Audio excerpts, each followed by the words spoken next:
On this edition of the Coach Daboll Show, presented by Ford. Carl and Kayvon, take one. Slides to his left, he's under pressure, sacked back at the 24-yard line, Kayvon Thibodeau! The things that I'm good at are my gifts, and the things that I need to get better at need to become my strengths. You want your best player to touch the ball as many times as possible. Right now, Saquon is the best player. We got to control this guy and allow the New York Giants to get a much-needed win on the road. I think you only can take it 1 week at a time and go out there and put out a good performance and try to get a W.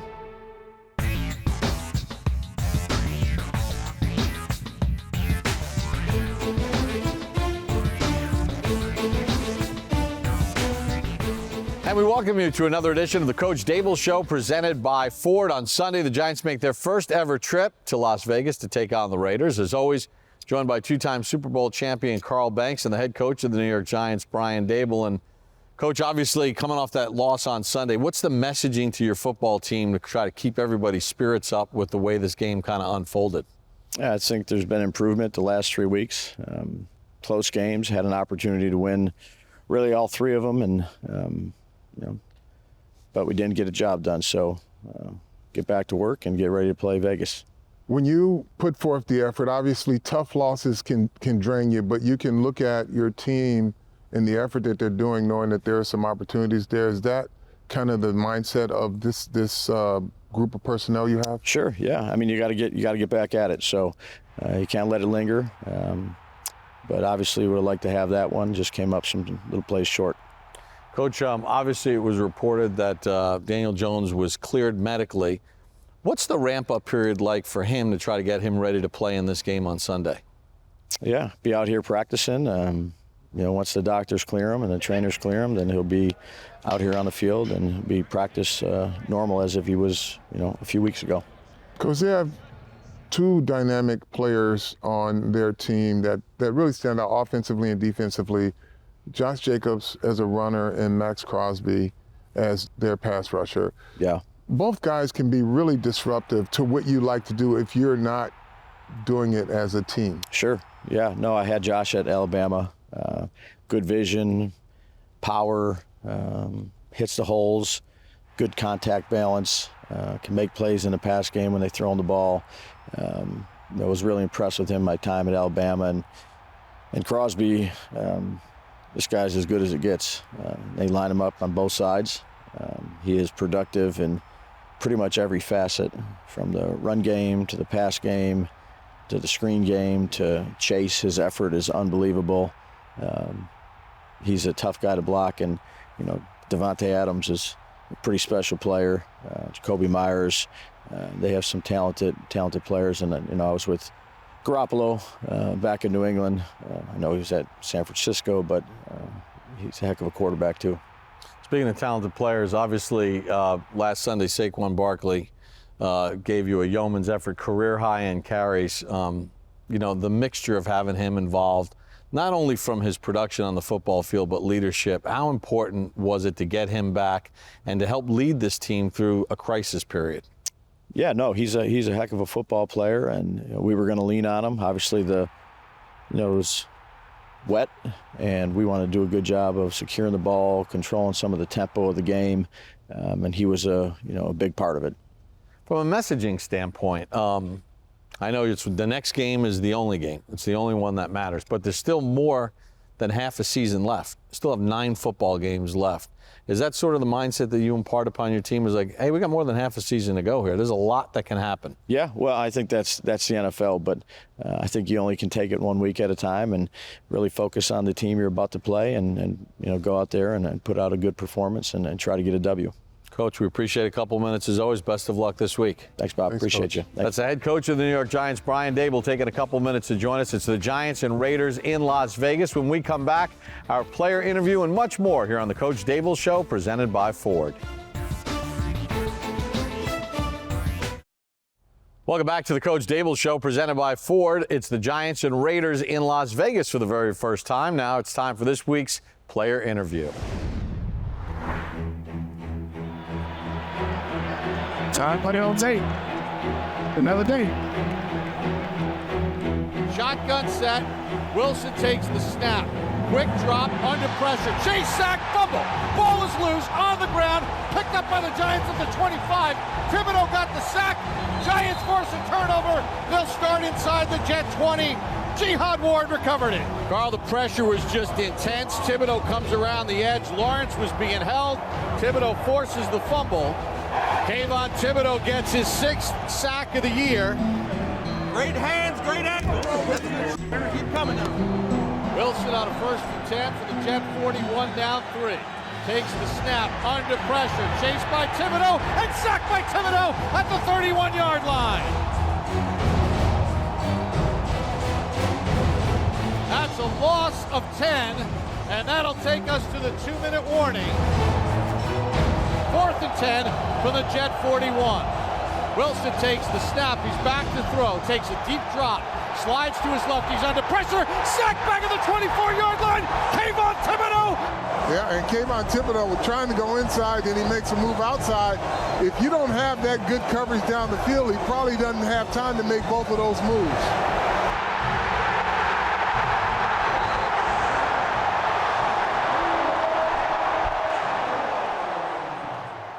Kayvon, we talk a lot in the offseason, have some candid conversations, and the things that you say to me are like, what do I need to do better? How can what do you see? And then during training camp, you talk to the general media about, you watch film from last year, you're not looking at what you did well, you're looking at what you didn't do. Why? I mean, highlights are what we all see, right? Highlights are easy. You know, you pick out your best plays and people think that that's their resume. But in the league, you start to see that there are so many more plays that go into being a complete player. So for me, you know, coming from my first year to second year, I knew that, okay, the things that I'm good at are my gifts, and the things that I need to get better at need to become my strengths. It's interesting you say complete player, because there is this public perception, well, he was drafted 5 and he should be doing X, Y, and Z. The complete player, as I see it, is the player who does the things that go unnoticed, but that help his team. And what about that part of your game that you can say, I'm contributing every play, y'all just don't see it? I think it attributes to football evolving, right? When you looked at pass rushers, when you looked at guys who played my position, who used to play it, it was a different body type. They were bigger, they were stronger, they were, more stout. And now we've transitioned to getting as much speed on the field as possible. So if you notice how Wink calls a defense, it's about, doing your job. Everybody can, a lot of other teams have kind of like a front coverage where you just let, your great players go play. But when you kind of work as a whole team, it's almost like, an orchestra and how it happens. So for me, whether I'm dropping back, making a quarterback, second think, taking a check down or looking at the tight end, or I'm, just holding the edge so that the blitz can hit, so that, because sometimes you have rushers that just go rush, and now the rush and the blitz is not working together, right? So me, sometimes, understanding that, yeah, they're going to send a chip at me, but I'm taking 2 guys so that somebody else is free, or, I'm playing to the slide so that, my other guys can come free and make plays. But, it's all kind of it's a chess game when you talk about, being in certain positions to ultimately come to the, goal. So you start the season, the splash plays aren't there. It's just the blue collar work, right? Then all of a sudden, these sacks are starting to come in bunches. Was there ever a point, either your rookie year or currently, where you heard the outside noise and started to say to yourself, man, are they using me right? Should I be doing X, Y, and Z? That's the poison, right? And you talk about the poison, and like everybody who has a plan, when you get punched in the mouth, you get nervous about that plan, and you start to have all these other ideas come in your head, and that's when like the trust and the process, you throw everything out the window and it turns into fight or flight. But I've had a lot of people tell me, over my years that like, you got to stay on the yellow brick road, stick to the script. You can't say the plan doesn't work if you don't give it, your everything. So for me, it's not necessarily that I let it deter me from the mission, But, it does start to kind of play in your mind like, okay, well, am I doing everything that I should be doing? It's kind of understanding that, like, I just got to stay consistent and keep chopping wood. I can't really – after the first game, people were acting like it was the end of the season, like we didn't have 16 more games. But now we're here and, I just got to keep going. Before we get into the sack that I labeled the ERD, the electronic revolving door, you seem to be doing different things every sack. It wasn't the same pass rush move, right? Yeah.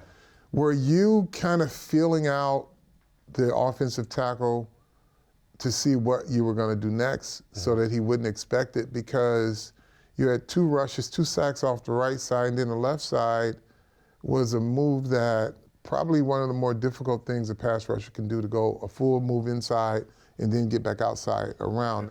In your head, did you say, this is what I'm going to do, or it just happened? So it's funny, take you back to that game. I knew how they were setting, right? I knew 77 was a high hand puncher. I knew his feet kind of got stuck, and then 61, he let a lot of people beat him around the edge. So I knew that, there were certain moves that were going to work. During the game, the first couple moves I threw was I think it was almost the first drive. I threw, it looked like a swipe, but in my head it was a stab club, but it just kind of came just as fast. So, the swipe to the rip, and I got around him. And then after that, I ran a inside move that didn't work versus 77. I knew it didn't work. So I hit him with a jab. I kind of jabbed him and then swiped again and finished outside. And then on that last move, I had went to 61 before, and I tried to run the edge. It didn't work. So then I told myself, like, all right, I'm gonna bring a jab in and see if I can sit him down.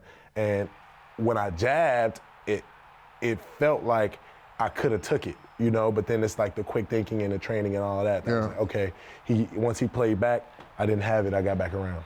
Yeah, that was I would say that's my best. When I looked at it, I was like, it's probably one of mine. You should allow yourself to see that one. Yeah, that was a good one. Right? Like all the other ones, you can say, okay, I can do that. That one, you should allow yourself to see.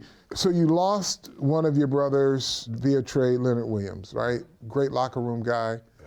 Leadership is there. Now that he's gone, is there more on players like yourself to assume that leadership void? I know you lead in your own way, but then when you see a guy like him who leads by example, is there more that you guys feel that you should do, or just do your Definitely. No, I mean, it feels different. When you're on the field, you usually have another presence, another leader, and now that's gone, another guy is up. Now it's like, okay, a guy like me who's an upcoming leader, it's like, okay, well, it's time. I got to speed up a little bit. Yeah, it's time to grow up, and now know that the other guys stepping in are going to look at me, because now I'm that guy that's kind of next up, or I'm the guy that's making plays.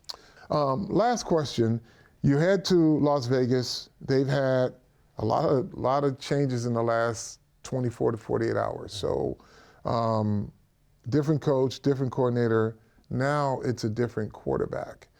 What is the process of preparing for a guy that you haven't seen? Is it, let me look at what their offensive linemen do, because those leopards may not change their spot. The scheme may, but those guys, how do you prepare for a quarterback that you haven't dealt with? So me personally, I always start with the offensive line, right? And every individual player has their tendencies. The NFL has become something of the NBA where guys are matching up, right? So you got to win your one-on-one. So I always start with the O-line and looking at their keys. And then from there, I got to go back and look at the film of, pocket presence and things like that to understand, where does he favor? Most quarterbacks favor a certain tackle, or they drop back, favor a certain side of their body, or even a certain wide receiver, or maybe to the field or to the boundary. So, taking the little keys and little things that I can get and still, being able to focus in on, my main job. Well, keep up the good work, man, and good luck this week. Thank you. Thanks, sir. Appreciate you. We're just getting started on the program. When we come back, head-to-head and much more here on the Coach Daboll Show, presented by Ford. Takes the snap and drops back. Screen set up left. Recognize the screen. I'm like, oh, man, we're in trouble. And I remember seeing the lineman already kind of having a couple steps on me, and I'm like, I just got to shoot it. Like, I don't know if I'm going to make the play, but if I don't shoot it, it's an easy touchdown. Completes it, and then it's stood up by Antonio Pierce, who makes the play at the 19-yard line with a blocker on his back. You talk about a great play by Antonio Pierce. How does the news that there's a new head coach 4 days before you're going to play affect you? Got a lot of respect for AP. It's a friendship with him along the way the last few years, and but again, our focus is we've got to be on the field, players, schemes, and do the best job we can. Welcome back to the Coach Daboll Show, presented by Ford. Giants and Raiders in Las Vegas on Sunday. Time for head-to-head with Paul Dottino and Sean O'Hara. All right, so let's take a look at a couple of the key matchups between the Giants and Raiders in head-to-head. Sean, up first, we're going to go with Davante Adams against Jason Pinnock. Now, you may say, well, why Pinnock? He won't go up against him at the line of scrimmage, but Adams wants to go over the top, and that's where Pinnock will often be the last line of defense. Let's talk about Adams for just a minute. 3 consecutive Pro Bowls coming into this season. Over that time, caught 43 touchdown passes. He has been an absolute monster against opposing secondaries. When you look at what he's done this year, though, kind of quiet. The other night, only had 1 catch and 7 targets. The problem is, if you sleep on him, he will burn you badly. Honestly, it's not even that hard. Like, it's a lot of respect through the whole entire football league about Davante. You know what I'm saying? Adams, he's been doing it for, it's not hard to find his film. You know, he's been doing it, you know. So I wouldn't say it's hard to try and like, oh wait, hold on, he's that guy. Like, no, he's still a guy, and we respect him as such, and we'll treat him as such. How is he different, if at all, from the other elite receivers in the National Football League? Find space, and he has so many years and experience of being double covered, you know, of having help over top, of finding those little ways to still create space with a double, you know, so. Now, they just changed head coaches, right? Josh McDaniels is out. Antonio Pierce is the interim guy. As a defensive player, you look at a team that's had trouble offensively. How much can they really change, though, because they just played Monday night? Yeah, exactly, and that's the thing. It's a short week. Obviously, with, you know, interim head coach coming in, things may change, but probably won't change our week, you know, so being able to still be ready for what we don't think is coming, but, you know, still know that their tape is them. That's our identity. Well, Jason Pinnock knows that Davante Adams is a precise route runner, and I think one of the big challenges anytime you're going against Davante Adams is he's got an unbelievable shake and bake. He can put somebody to sleep, like you said. He can kind of lull you because he's a long strider, so it doesn't really look like he's moving fast, but somehow, some way, he seems to always move somebody. And you mentioned that he's an outside receiver. He is absolutely their deep threat. And look, he's coming off of a frustrating game on Monday Night Football against the Lions. He had just 1 catch for 11 yards. They missed him on a number of throws that could have been huge plays. So they will try him deep. But here's where the matchup really gets interesting. When they do put him in the slot, now all of a sudden he becomes a totally different kind of receiver. And he has a crossover dribble, if you will. He's hurt a number of guys with that from the slot. But the thing that he does the best, Paul, is he does that back shoulder patented fade.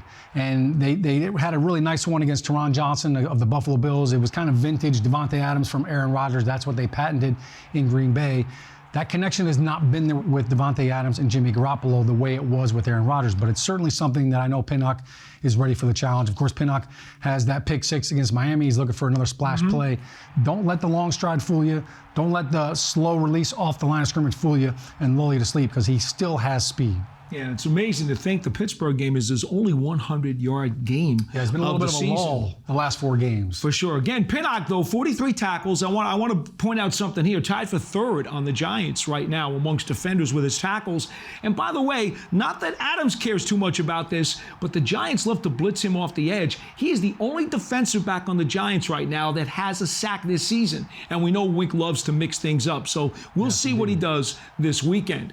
All right, we go to our next matchup, Marcus Peters against Jalen Hyatt. We suspect that at some point these guys will certainly have a great duel. Let's talk about Peters. Remember, a couple of years ago, came off an ACL injury. He was with Wink Martindale in Baltimore, you recall, after he was with Kansas City. Since 2015, we're talking about a guy who has 33 interceptions and 7 interception returns for touchdowns. Both of those numbers are NFL highs during that time period. He will hurt you. He will sting you. Jalen Hyatt's a young guy who's going to have to watch out for this crafty veteran. Yeah, I mean, he's an elite player at the end of the day. Has a lot of experience, went against the best of the best, and not only that, I think he's been playing, a while, so he has his eyes in the backfield and watches the quarterback a lot. But he's a good player, and I think for me being young, I got to switch it up on him. Change things, make it hard on him with different releases, and just try to win my matchup. I love this matchup right here. This is like the old man playing pickup basketball against his young son right here. Jalen Hyatt is going to absolutely have to use his speed and his route running ability and try to bait Marcus Peters into him jumping a route. Because, look, you mentioned the interceptions, 33 on his career. He just had his 7th pick 6 on Monday night against the Lions. He is a gambler. He will jump routes. He will guess. So it's either going to be a feast or famine play, right? It's either going to be an interception or a big play for the Giants offense. And Jalen Hyatt coming off of, a very disappointing game, obviously, for the Giants, but he wasn't even targeted. So I think for Jalen Hyatt, get him involved early and often. Let him build a little confidence, because Marcus Peters is going to try to get in his head. He's going to talk some trash. He's going to try to take him out of his game. But I think for Jalen Hyatt, his double move and his speed, he can absolutely run right by Marcus Peters. Marcus Peters cannot keep up with him. He does not have the same speed that Hyatt does. But the challenge is just going to be, can the Giants protect long enough for those deep routes to become a factor? Marcus Peters, he's also very physical. When he wants to play press coverage, he will jam you. And so Jalen Hyatt, when he's in press coverage against Marcus Peters, he's got to do a really good job of getting his hands off him, not letting him stone him at the line of scrimmage. I want to point to Hyatt's average yards per catch, nearly 22 a pop. That is second among NFL rookies this season, even though he's only caught 9 balls, because he runs those deep routes. Like you say, Sean, he's always trying to use his speed to get behind the defense. I will tell you, his 58-yard catch against Arizona, the longest by a Giants rookie since, you remember running back Paul Perkins? Had one in 2016 against Minnesota that was longer, but since then, no one has done it for that many yards on a pass play as a Giants rookie other than Jalen Hyatt. Well, that'll do it for head-to-head this week. Let's go back to Bob. We saw, Carl, when the Giants had success, getting the ball down the field to Jalen Hyatt. Obviously, in the Jets game, it was a weird kind of game. Wasn't even targeted in the game. How important is it to keep that threat alive? Well, I think you have to be intentional. When you have a player like Jalen Hyatt, he's a threat to catch the ball, but he's also a threat to draw penalties. So you have to, in my opinion, be intentional about getting him the football so that teams will have to honor that threat. We're going to take a timeout. When we come back, over, under, and much more here on the Coach Daboll Show, presented by Ford. Welcome back to the Coach Daboll Show, presented by Ford. Time for this week's edition of Over Under. Here's Madeline Burke with Sean O'Hara and Amani Toomer. All right, time now for some Week 9 Over Under, brought to you by the New York Lottery. Madeline Burke, Sean O'Hara, and Amani Toomer here to play the game. Fellas, I'll tell you a number, and you'll say if you think that we will go over or under this week against the Raiders, starting, of course, with Giants takeaways. Sean, do you think the Giants will have over or under 2.5 takeaways on Sunday? I'm going to take the over on this one. And look, the Giants have gotten better as the season has gone along now with the takeaways.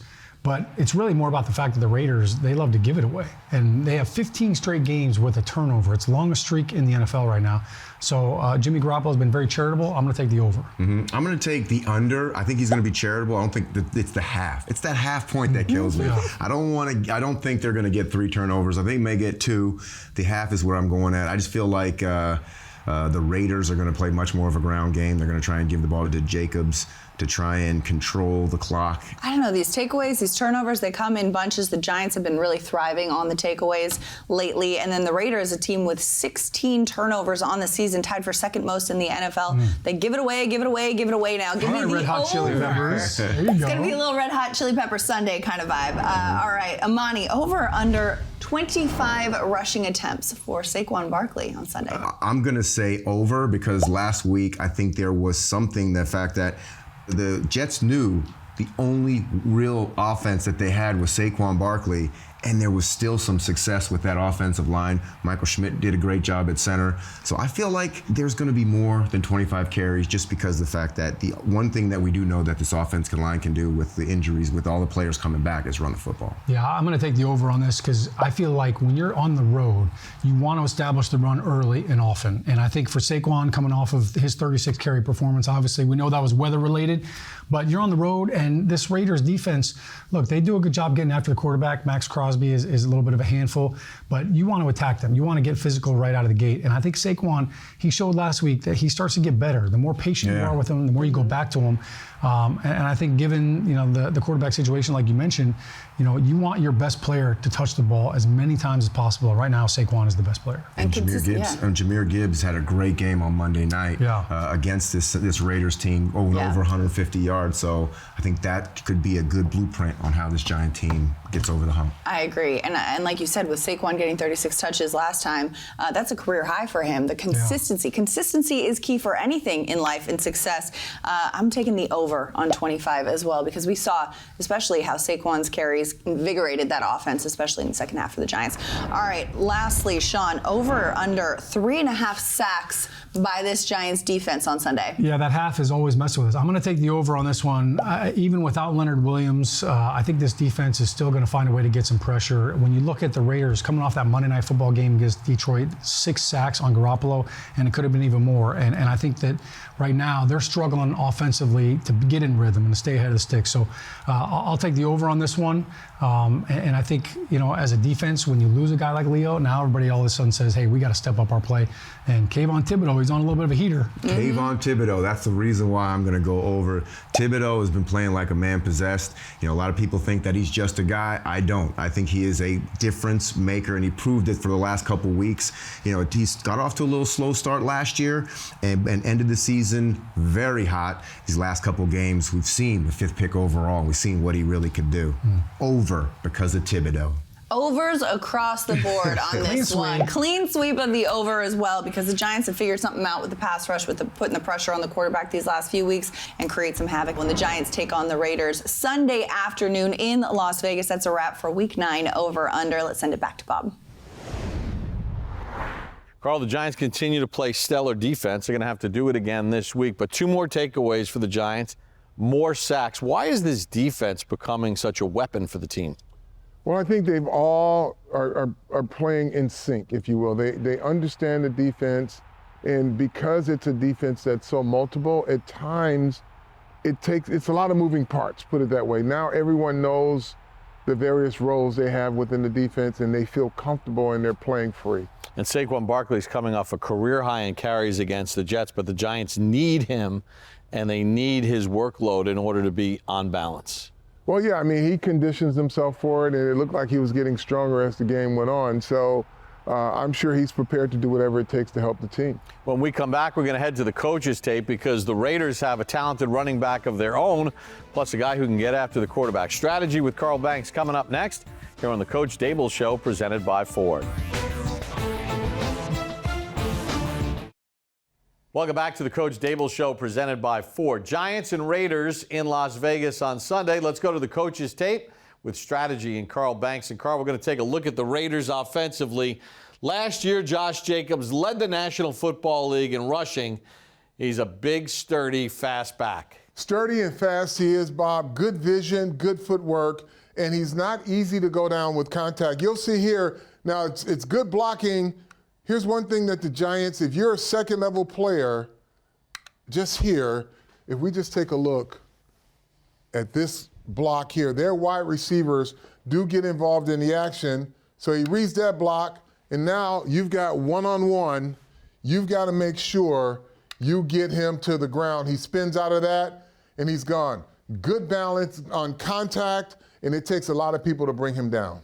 All right, we got another play of Josh Jacobs at work against the Packers. Again, one-on-one, you'll see him here. Let's just look at the vision first. He's here. He sees it all clouded up in this area, so his vision says, take it outside. He's going to be one-on-one with a defender here.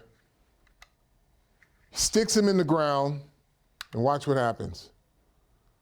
He's got good vision, good moves, just a solid, just all-around football player, but one of the best in the league. Now we're going to go to the other side of the football, because they have game breakers, right? A lot of teams in the NFL have a lot of quality players, but then there's certain guys in this league that can wreck a game, and Max Crosby is one of them.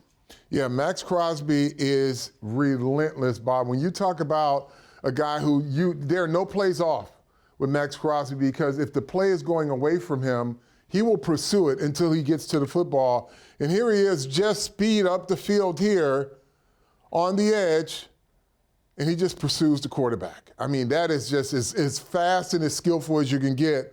And then you'll get him in other situations where it doesn't look like he's moving, and this is going to be an end tackle twist, and he just goes through there like it's nothing. So communication is really important when you have a speed rusher.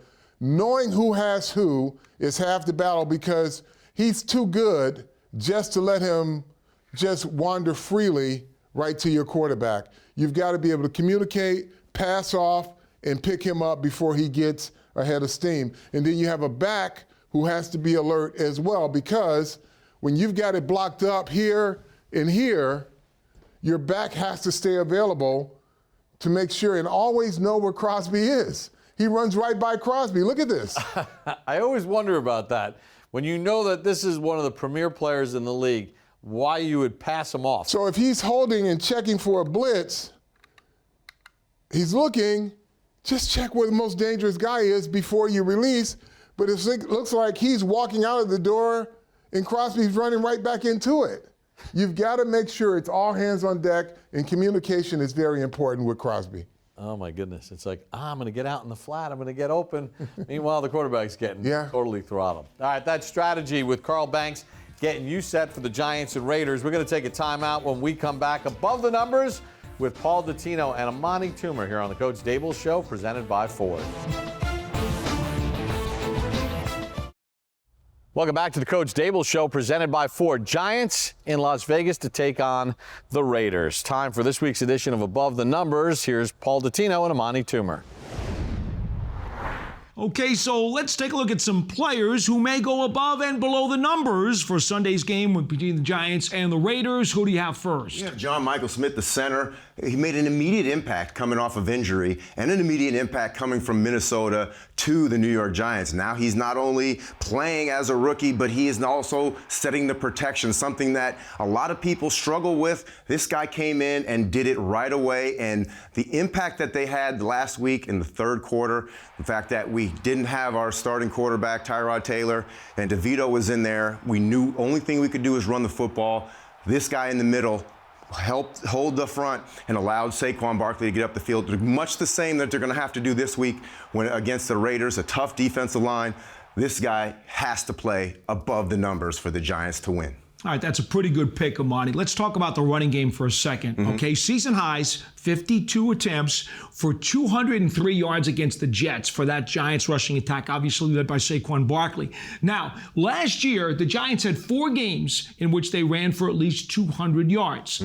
They never did it in back-to-back games. So they're going to try to do that trick now against a Raiders team that's given up 140 yards a game on the ground, 30th in the NFL.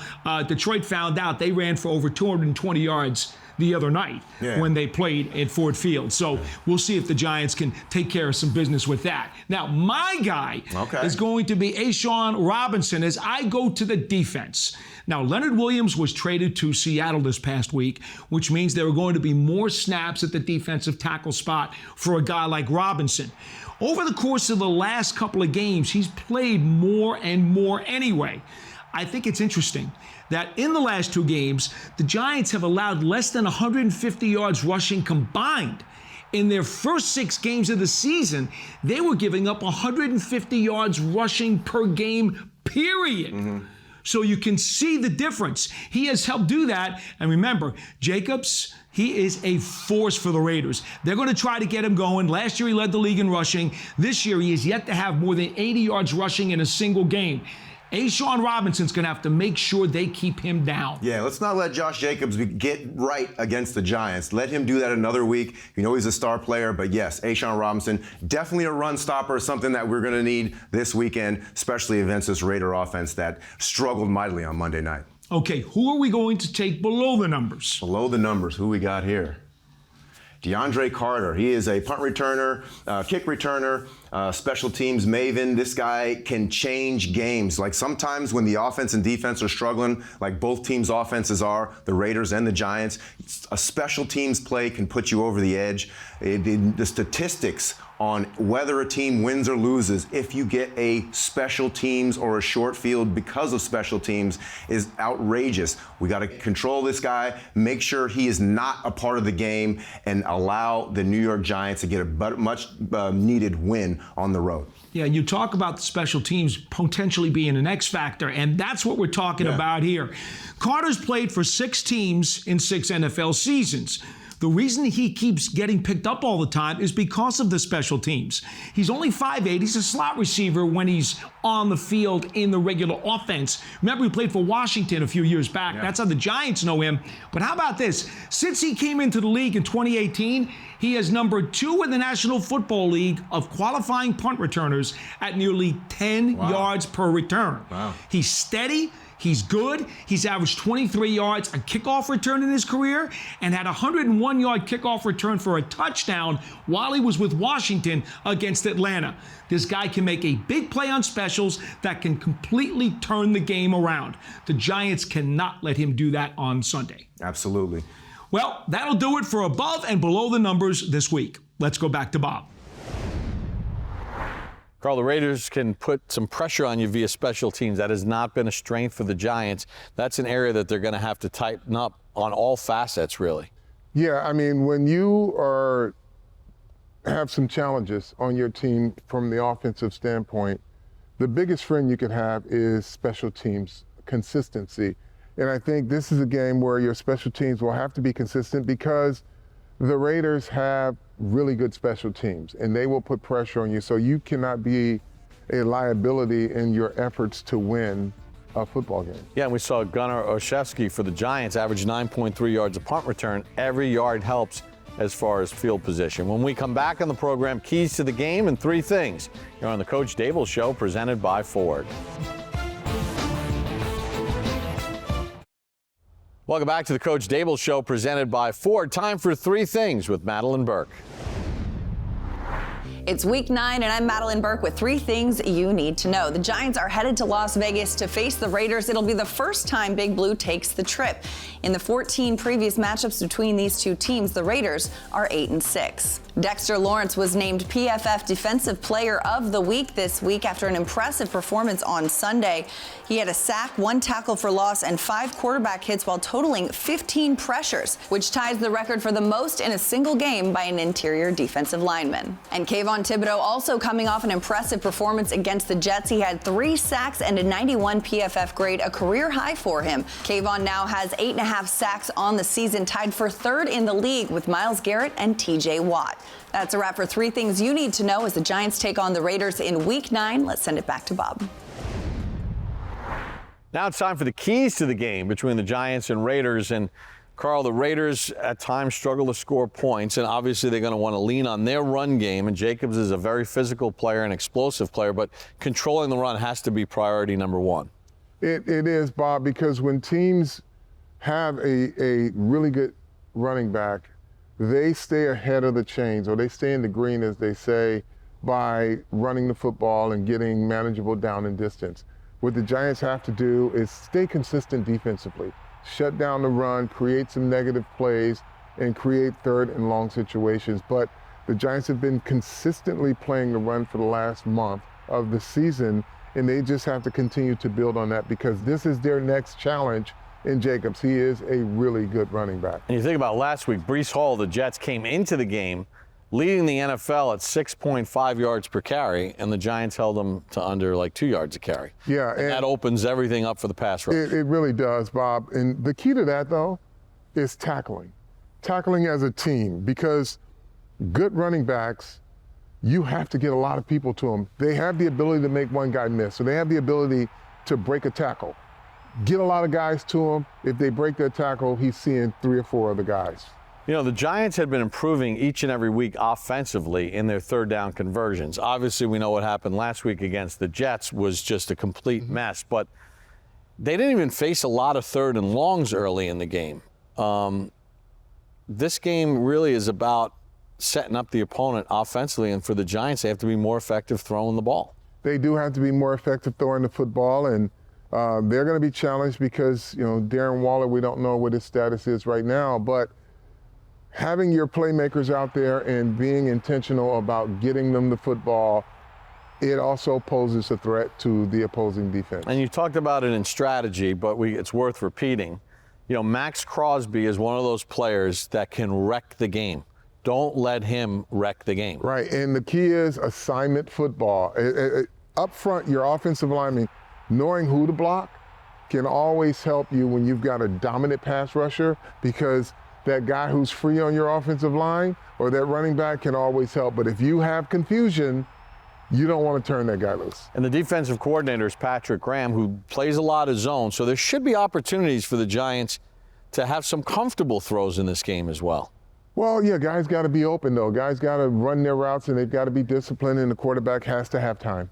All right, that's a look at the Giants and the Raiders and our keys to the game. This week's game between the Giants and Raiders is presented by United Airlines, the official airline of the New York Giants. Don't forget, after the game, Giants post-game live for a complete recap of the Giants and Raiders, their first ever trip to Las Vegas. So for Carl Banks and our entire crew, I'm Bob Papa. Thanks for joining us for this edition of the Coach Daboll Show, presented by Ford.